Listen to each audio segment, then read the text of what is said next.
Hello everyone and welcome back to my YouTube channel. तो आज मैं आप सबके लिए लेके आई हूँ तुंजियो लिंक का एपिसोड 34। तो एपिसोड 34 स्टार्ट होता है और हमें सीन दिखाया जाता है जहाँ पर हम देखते हैं कि हमारी जूलिंग वही शब्द दोहरा रही होती है कि अभी मैं प्रीफेक्चर प्रिंसेस हूँ, है ना। तो आगे मुझे और कितना क्या मुझे ज़्यादा वक्त लगेगा प्रिंसेस बनने में। तो फिर जो सूजान है वो कहते हैं कि नहीं, और फिर हम देखते हैं कि जो छन्यू है वो आ गया होता है कैपिटल सिटी। तो आते ही पहले तो कह दे कि हिज लॉर्डशिप आई मीन जिस नाम से हमारा सूजान फेमस है। तो फिर वो कहते कि आखिर तुमने जब ब्रदर इन लॉ क्यों नहीं बुलाया। तो फिर जूलिंग कहते कि इसकी कोई ज़रूरत नहीं है, तुम ना ऐसे ही नाम से बुलाओ। तो फिर वो कहते कि हाँ बिल्कुल। तो फिर यहाँ पर जो सूजान पूछ रहा होता है कि आखिर ये मुझे मेरे नाम से क्यों बुला रहा है। तो फिर उसे चेंग्यू बताता है कि एक्चुअली हमें पता है कि आप लोग की जो मैरिज है ना वो अभी फॉल्स है, इसकी वजह से। तो फिर यहाँ पर जो बेचारा सूजान है वो तो वहाँ से चला जाता है और कहता है तुम लोग यहाँ पर आराम से बात करो। और फिर हम देखते हैं कि जैसे ही छेन्यू घर पे आता है तो जब जिनशु के बारे में पूछता है तो जो चेंचे उसे बताता है कि जो जिनशु है वो अभी अपना काम करिए। आई मीन आपके लिए पूरा का पूरा जैसे 5 स्टार होटल जैसा तैयारी करी है। के बाद जब सब चले जाते हैं तो हमारी जूलिंग छन्नू के साथ बैठ के बात करती है और कहती है कि अभी यहाँ पर जब तुम्हें बुलाया है एम्प्रर ने, तो आई मीन चूरांग ने, तो इसका मतलब भले वो सबके सामने तुम्हें रिवॉर्ड दे रहे हैं, तुम्हें इनाम दे रहे हैं, बट उनका अंदर ही अंदर का प्लान ये है कि वो तुम्हें मरवा देंगे। तो ये लोग ये चांस को यूज़ करके जो इन लोग का था मतलब इम्पीरियल डिग्री उससे लौटाने की ये लोग बात कर लेते हैं। और फिर हम देखते हैं कि छेन्यू है बेचारा बहुत ज़्यादा नर्वस हो रहा होता है पहली बार कोर्ट में जाने के लिए। तो जहाँ पर वो पूछ रहा होता है बार बार सूजान से कि आखिर कैसे फॉर्मेलिटीज़ है कि मुझे चूरांग के सामने कैसे वो करना है। तो फिर वो कहता है टेंशन मत लो बिकॉज जूलिंग जा रही है तुम्हारे साथ। तो फिर जो छेन्यू है वो कहता है कि वैसे आप तो बहुत टाइम आई मीन बहुत बार आप रॉयल कोर्ट में गए हो, तो आप मुझे आई मीन आपसे अगर मैं पूछूं तो आप मुझे अच्छे से बता पाओगे, है ना। तो फिर जो हमारा चेंची वो कहता है कि नहीं नहीं, आप ना बिल्कुल सूजान का लाइन बिल्कुल फॉलो मत करना चाहिए, नहीं तो तुम्हें भी क्या पता कभी जेल की हवा खानी पड़ जाए। अब उसके बाद हम देखते हैं कि ये लोग यहाँ पर आ गए होते रॉयल कोर्ट में। अब यहाँ पर जैसे ही जो चूरांगे वो कहते कि कहो तुम्हें क्या रिवॉर्ड चाहिए। तो वो कहता है चेन्यू कि मुझे ना बस आपसे लिखा हुआ कुछ लेटर चाहिए, जो बहुत ज़्यादा मतलब तारीफ करने लग जाता है हैंड राइटिंग की चूरांग के। और उसके बाद वो अपना जो इम्पीरियल डिग्री होता है वो भी दे देता है।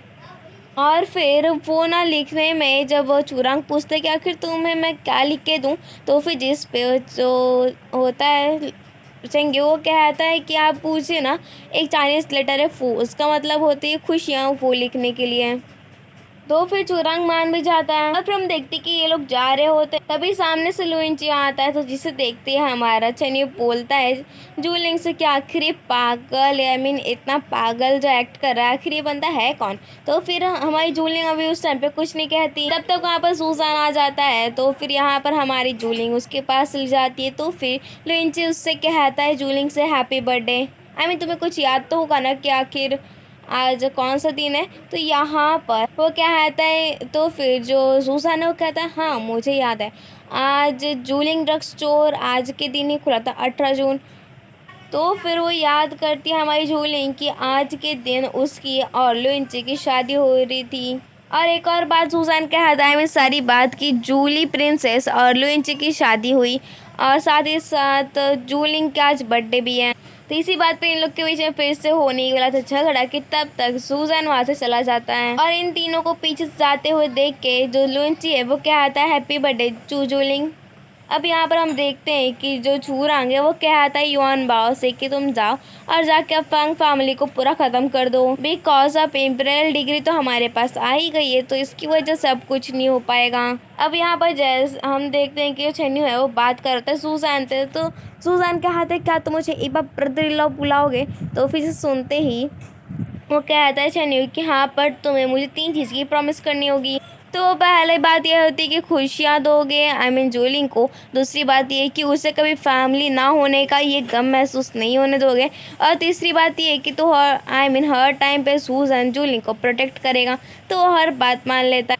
तो फिर यहाँ पर जो सैन्यू है वो भी हाँ कर देता है और ब्रदर इन लॉ बुला भी लेता है। तब यहाँ पर जूलिंग आती है और वो आती कहती है एक्चुअली मुझे तुम दोनों से एक बात कहनी है, और वो कहती कि एक्चुअली तुम्हें अब घर जाना होगा, जाऊँ सॉरी जाऊँ। तो जहाँ पर सैन्यू कह रहा था क्या सच में, पर क्यों, मैं तो अभी यहाँ पर आया हूँ ना, मुझे थोड़ा मज़ा करने दो। बट हमारी जूलिंग क्या आती कि रिलैक्स करने वाला टाइम बिल्कुल नहीं है।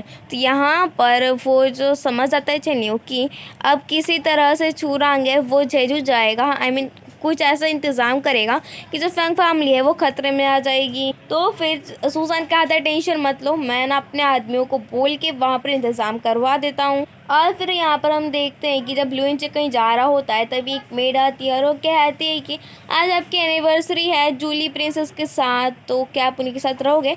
तो वो कहता है लुइंचे टेंशन मत लो, उसे पता है कि आखिर मैं कहाँ जा रहा हूँ। और यहाँ पर हम देखते हैं कि ये लोग यहाँ पर अपना मस्ती में अपना बना रहे होते हैं और अपना फर्स्ट एक साल इन लोगों का ख़त्म हो गया होता है जूलिंग ड्रग स्टोर खुले हुए, तो उसी को ये लोग इंजॉय कर रहे होते हैं। अब यहाँ पर जो जिनशू और जो चेन्यू है वो वहाँ पर थोड़ा सा बात करने चले जाते हैं और चेंजी और लिवर से जाते हैं किचन में काम करने।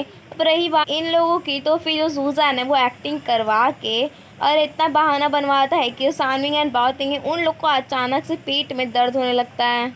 अब जाने के बाद उन लोग के वो क्या कहता है हैप्पी बर्थडे जुन जियोलिंग, और उसे ना वो हिम्मत करके वो जो केक्स थे वो देता है। और फिर वो कहता है कि मुझे पता है कि तुम्हारे लिए बर्थडे केक्स जो है लेट एम्परर सीजोंग बनवाया करते थे, तो वो कहते मुझे लगा नहीं था कि ये केक मैं फिर से कभी खा भी पाऊंगी। और वो कहता है कि टेंशन मत लो, जैसे पहले तुम्हारे डैड में प्रोटेक्ट कर देते वैसे अब मैं तुम्हें प्रोटेक्ट करूंगा। अब यहाँ पर हम देखते कि ये लोग बहुत अच्छे खासे तरीके से बात कर रहे थे भाई बहन जैसे। और फिर फाइनली इन लोग के बीच में यहाँ पर हो ही रहा होता है कि तब तक लीवार और चेंची आ जाते हैं। तो यहाँ पर ये लोग क्या यहाँ से एकदम ऑकवर्ड वाली सिचुएशन हो जाती है। तो ये लोग क्या है चलो हम लोग चलते हैं, अभी थोड़ा खाना खाते हैं अपना शुरू करते हैं।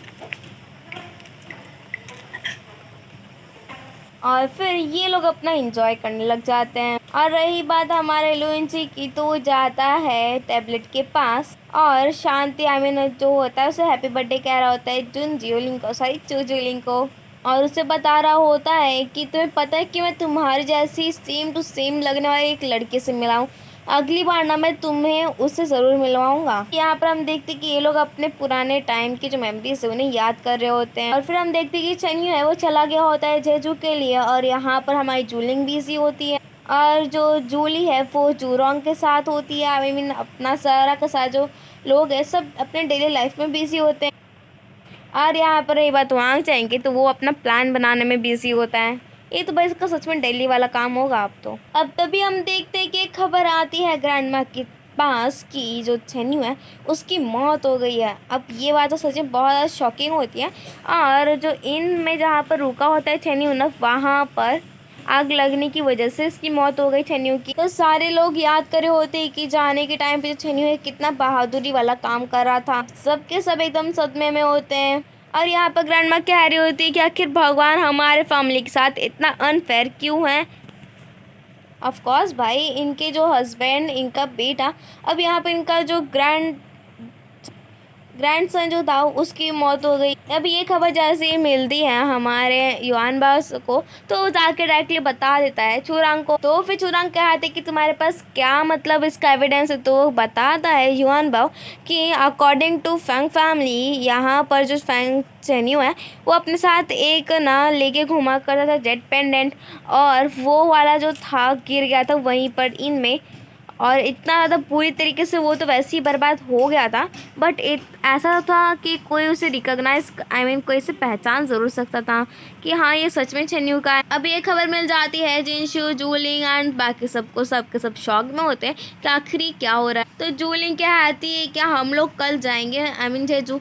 तो फिर यहाँ पर जिनशू भी कहती है मैं भी जाऊंगी। अब यहाँ पर हम देखते कि जो ग्रैंड माँ है वो फिर से वही डब्बा खोलती है एंड उसमें से वही सील निकालती है, और उसे देख यादगारी होती है कि जब जूलिंग ने कहा था कि जो चेन्यू है वो मतलब पूरी की पूरी फैमिली की बात निकाली होती है, और कहती कि आपने आखिर ऐसा किया जिसकी वजह से आपकी पूरी फैमिली यानी कि आपके बेटे और आपके हस्बैंड के साथ ऐसा कुछ हुआ, उन सबको चूरांग ने मरवा दिया। अब इसी के साथ हमारा एपिसोड 34 यहीं पर तक खत्म। Thank you, bye bye.